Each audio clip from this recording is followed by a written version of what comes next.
dyan papunta rito. Alright, so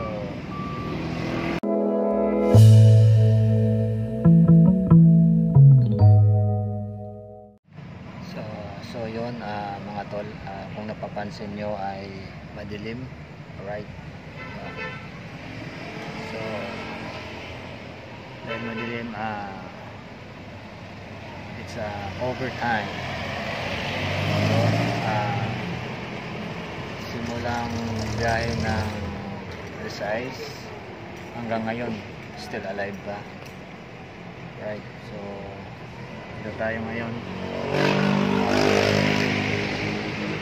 hihintay ng pasahero. So yung overtime mga tol ay 4 hours, so hanggang alas 10. Ayan. Alright, medyo pagod na. Kailangan natin kumayod. Kailangan din natin kumita, siyempre, para lang ahon tayo sa pang-araw-araw natin. Okay? Right, so laban lang sa hamon ng ating buhay at huwag susuko. Right,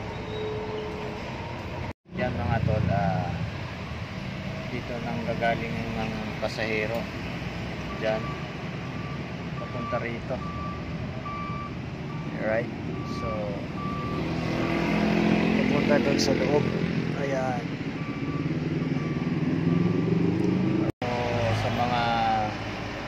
kapwa ko po dyan, ingat po kayo sa pagmamaniho, lalo ng gabing-gabi na po. Okay, alright, bye bye mga tol.